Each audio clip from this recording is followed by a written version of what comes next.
Mesdames, Messieurs, merci de prendre le rendez-vous de l'information sur Eden Télévision. Voici les titres de cette édition.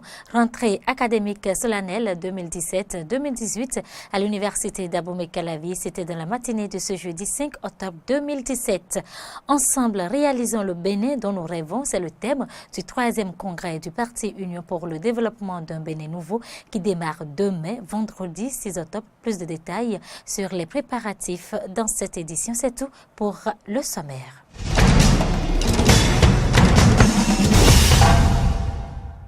Bienvenue à toutes et à tous. L'université d'Abomey-Calavi a effectué sa rentrée académique solennelle 2017-2018 dans la matinée de ce jeudi 5 octobre 2017. La cérémonie s'est déroulée dans l'amphithéâtre Idriss Déby Itno en présence des enseignants, étudiants, personnel administratif et de nombreux invités. Aristide Setin, Denis Maroya.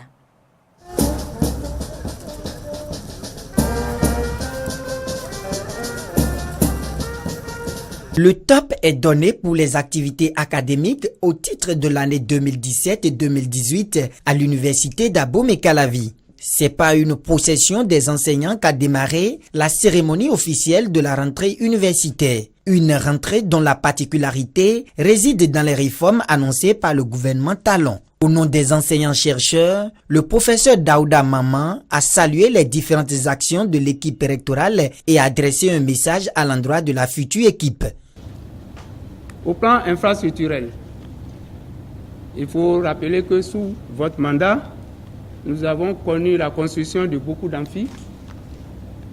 Beaucoup de salles de cours en témoignent. La zone master qui a été totalement rénovée, la maison des enseignants et des laboratoires également. Cette future équipe rectorale doit maintenir et amplifier les acquis des 6 dernières années. Selon Brice Sinsin, recteur de l'université d'Abomey-Calavi, le succès, c'est l'obstacle qu'on franchit. L'autorité rectorale a fait le bilan de l'année écoulée 2016-2017. L'année 2016-2017 a été aussi l'année où, je dirais, notre grande armée de lions, je dis dirigée par un lion, lui a assez amené tellement de combats pour défendre les normes académiques. Nous avons surmonté tellement de défis pour rester universitaires sans jamais sombrer dans des appartenances partisanes de partis politiques, d'admiration de tel ou tel pouvoir en place, quelque niveau que ce soit. Appréciant à son tour les actions du recteur sortant, Bienvenu Koudjo, directeur de cabinet du ministère de l'Enseignement supérieur et de la Recherche scientifique, revient sur les innovations en cours dans le dit ministère. J'ignore pour le moment celles par lesquelles elle voudrait que nous commencions. Mais Madame la ministre en a déjà annoncé certaines, dont la fin de la gratuité des inscriptions dans nos universités publiques. Ce qui, en réalité, n'est que l'application des décisions que nous avions prises ensemble au séminaire atelier d'évaluation du système LMD en septembre 2016 à l'hôtel Nifur de Boïcon et qui consacre le juste retour du mauvais élève qu'est le Bénin dans les normes communautaires appliquées par toutes les universités de l'espace CEDEAO.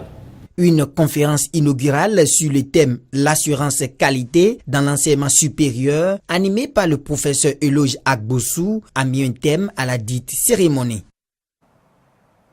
Politique dans cette édition, le Parti Union pour le développement d'un Bénin nouveau, UDBN, de l'honorable Claudine Afiavi-Prudencio, tient les 6 et 7 octobre 2017 son 3e congrès extraordinaire. Cette rencontre dont le thème est « Ensemble, réalisons ».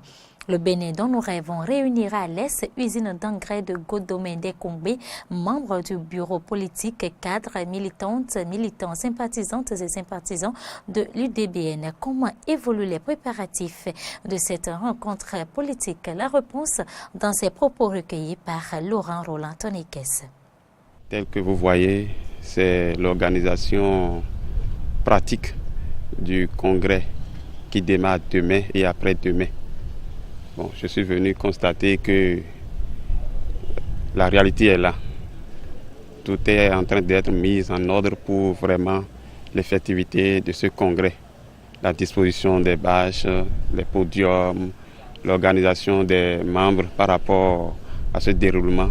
Donc c'est ce que je viens de constater ici. En tant que coordonnateur d'un arrondissement politique de Godomè, nous nous sommes déjà mobilisés. La sensibilisation au niveau des militants et dans tout l'arrondissement de Godomè d'ailleurs, nous avons déjà fait le grand travail pour le vrai déroulement de ce congrès-là. Quelles sont les attentes des militantes et militants de l'UDBN vis-à-vis de ce congrès? Certains se prononcent au micro de Fréjus Sewan. Les attentes pour ce 3e congrès de l'UDBN, c'est de voir beaucoup plus les militants de l'UDBN se pencher sur les questions relatives à la jeunesse, notamment l'emploi des jeunes, comme le sait bien fait la présidente de l'UDBN. Il va falloir que l'UDBN définisse quand même au cours de ce 3e congrès des stratégies pour aller véritablement à la conquête du pouvoir d'État et l'exercer. C'est mon souhait le plus absolu. Je souhaite vivement que la jeunesse soit positionnée sur les listes, non pas au poste de suppléant, mais également comme des titulaires de postes pour les élections législatives. Parce que là où il y a la jeunesse, les questions de jeunesse seront valablement débattues. Qu'on réfléchisse sur les actions à mener pour le développement, parce que nous sommes artisans du développement, l'UDBN, c'est-à-dire l'Union pour le développement d'un Bénin nouveau. Donc on va réfléchir à des actions à mener en vue de ce développement-là. On réfléchit ensemble, on trouve des issues pour qu'il y ait vraiment la promotion de l'emploi par rapport à nous, les jeunes et les femmes. Mes attentes pour ce congrès, c'est d'abord de demander déjà à la coordination nationale de l'UDBN de penser une nouvelle fois à la jeunesse. Moi, je voudrais voir ce parti grand en ce sens où on va désormais, après ce congrès, retrouver ce parti dans les différentes les instances les plus aiguës de notre pays. Que ce soit à l'Assemblée nationale, plus de représentation également dans les instances les plus aiguës. Bien sûr, le gouvernement qui est capital. Des propos recueillis par Fréjus Sewan et Fiacre Voitan. Direction Porto-Novo, les députés ont examiné ce mardi le rapport de loi portant ratification de l'accord de prêt sur la 2e phase du projet d'appui à la diversification agricole PADA. Après la présentation de la Commission des finances, les élus du peuple ont pris la parole pour faire des observations sur l'utilisation des crédits afin que l'agriculture béninoise participe au développement du Bénin. Le ministre de l'Agriculture Delphin Koudandé, pour sa part, a rassuré les députés de la bonne utilisation des ressources issues de ce prêt pour le projet PADA. Les députés ont fini par autoriser le gouvernement à ratifier cet accord de prêt. Suivez. Le projet est hautement concessionnel et je le disais tantôt, c'est très bon pour un pays pauvre comme le nôtre. Monsieur le Président, mes prédécesseurs l'ont dit, tout projet qui vise la population agricole est un bon projet, un projet qui tend à la réduction de la pauvreté. Et en tant que député, représentants des populations, nous devons soutenir ces projets-là. Je voudrais demander s'il n'y a pas collision entre ce programme important pour lequel on a budgétisé des milliards et ce projet qui vise à mettre à la disposition des populations et les semences améliorées. Mon intervention portera sur 2 petits points. Le premier point, c'est par rapport à la composante numéro 2, la question de développement du système d'irrigation. Et à ce niveau, je ne sais pas si c'est moi qui n'ai pas fait attention parce que je n'ai pas le document. On a parlé de l'ananas, du riz, de l'anacade, mais on n'a pas parlé de la tomate. c'est là, je dis, je ne sais pas si c'est moi qui me trompe, parce que la tomate que nous consommons au Bénin est une tomate pluviale. C'est à partir de juin ou juillet que la production commence effectivement. Mais quand on va dans les mois de décembre jusqu'en mai, c'est difficilement qu'on en trouve au Bénin. C'est de la tomate importée. Et je pense que le projet est bien indiqué pour pouvoir développer la production irriguée de tomates. Je voudrais qu'on prenne en compte pour le développement effectif de l'activité agricole dans notre pays, le volet transformation des produits. Il faut encourager les petits transformateurs parce que si nous produisons les produits, nous produisons en agriculture et qu'il n'y a pas l'augmentation de la valeur ajoutée, je l'ai toujours dit dans nos débats budgétaires ici, si nous nous contentons de mettre sur le marché international nos produits agricoles à l'état brut, nous n'y gagnons pas grand-chose.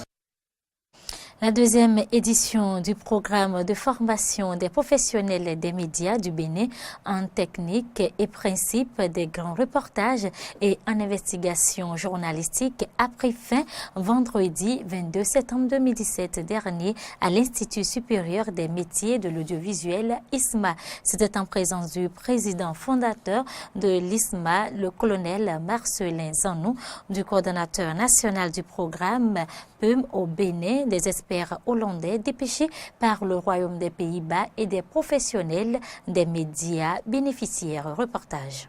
Après 10 jours de formation en techniques et principes des grands reportages et en investigation journalistique à l'Institut supérieur des métiers de l'audiovisuel ISMA, 41 professionnels des médias du Bénin, venus d'une vingtaine d'organes de presse, ont reçu leur parchemin ce vendredi 22 septembre 2017. Un document qui témoigne qu'ils ont effectivement reçu une formation de 2 semaines sur les outils des grands reportages et investigations dispensés par 2 experts hollandais envoyés par le Royaume des Pays-Bas. Ils sont venus pour vous donner des outils pour que désormais vous sachiez faire et bien faire ce que ensemble vous avez fait pendant 2 semaines et qui a été tout à l'heure projeté et qui nous renforce dans l'idée que contacté par d'autres grandes puissances pour voir qu'est-ce qu'on peut faire pour aider l'ISMA. Et je pense que tout ce qui sera fait pour l'ISMA, que ce soit par les États-Unis, par le Canada et par la France, avec qui on a commencé par travailler sur des projets, je vous confirme que désormais, vous serez associé à ce projet-là. L'ultime moment fort de la cérémonie de clôture de cette deuxième édition du programme PUM a été la diffusion des grands reportages produits par les professionnels des médias répartis en 4 groupes avec différents thèmes qui touchent aux problèmes sociétaux. Elle vient ainsi témoigner du travail abattu par les professionnels des médias formés. Par ailleurs, la meilleure production, la vraie histoire de nos restes, a été récompensée avec des certificats décernés aux membres du groupe 4.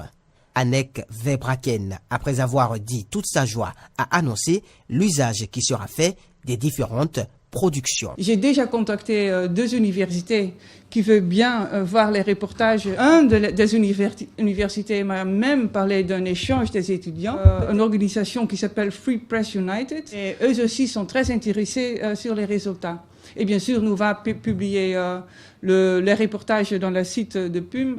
La coordinatrice du programme PUM, cheville ouvrière de cette collaboration entre l'ISMA et le Royaume des Pays-Bas, n'a pas manqué d'exprimer sa satisfaction. Je suis consommatrice, je ne suis pas journaliste, mais j'ai vu 4 reportages où j'ai compris le sujet, où le débit me permettait de comprendre ce qui était dit, de ne pas avoir à réfléchir encore, mais qu'est-ce qu'il disait encore, où le niveau de son était constant, où les images étaient variées pour rester captées, tout simplement. J'ai vu quelque chose où je n'étais pas gêné par des facteurs qui font qu'on ne comprend pas bien. Le représentant des professionnels des médias a de son côté transmis le message des récipiendaires. Pendant 10 jours de formation, nous avions reçu ici, dans de bonnes conditions, avec nos formateurs les outils, les principes de production de grands reportages et d'enquêtes et d'investigations journalistiques. Nous sommes entrés ici avec une certaine expérience, mais nous ressortons de l'ISMA après cette formation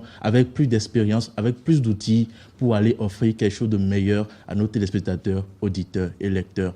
C'est par une remise de trophées aux formateurs qu'a pris fin cette deuxième édition du programme PUM, à travers laquelle l'Institut supérieur des métiers de l'audiovisuel et le Royaume des Pays-Bas viennent de réaffirmer leur engagement à accompagner les professionnels des médias béninois dans leur quête d'être une presse de qualité et davantage utile à la société. On va à présent écouter les impressions de quelques bénéficiaires de cette formation. J'ai vraiment été satisfait de toutes les notions que j'ai pu acquérir, de tous les rudiments nécessaires que j'ai pu acquérir aussi pour pouvoir renforcer mon niveau en investigation journalistique. L'investigation aujourd'hui, je crois que c'est possible. C'est un genre journalistique qu'on ne pratique pas assez à cause des difficultés qu'on rencontre dans la production. Mais aujourd'hui, plus que jamais, je suis décidée à investiguer, à faire de meilleures enquêtes sur d'autres sujets plus intéressants. L'objectif ici, peut-être, c'est de conduire progressivement vers la spécialisation afin de mettre en pratique les notions que nous venons donc de recevoir ici, et vivre les difficultés du terrain, les soucis que cela impose le journalisme d'investigation et donc de rendre de meilleures productions pour nos organes respectifs. Propos recueillis par Carole Olaye et Fréjus Seoulin. Des milliers de Togolais ont manifesté jeudi pour le deuxième jour consécutif à Lomé et en province. Ils exigent des réformes constitutionnelles après des semaines de mobilisation populaire contre le régime de Faure Gnassingbé. Le ministre français de l'économie Bruno Le Maire réunit jeudi à Paris ses homologues de la zone franc pour échanger sur les grands enjeux économiques et monétaires. Vendanger dans le Bordelais, un casse-tête après le gel d'avril. Les vendanges ont été lourdement pénalisées cette année par les gels du printemps et les volumes de vin attendus pourraient être historiquement bas dans le Bordelais où les vendanges touchent à leur fin exception faite des liquoreux. Les professionnels estiment que la récolte 2017 sera inférieure de 40% par rapport à une année normale. Reportage.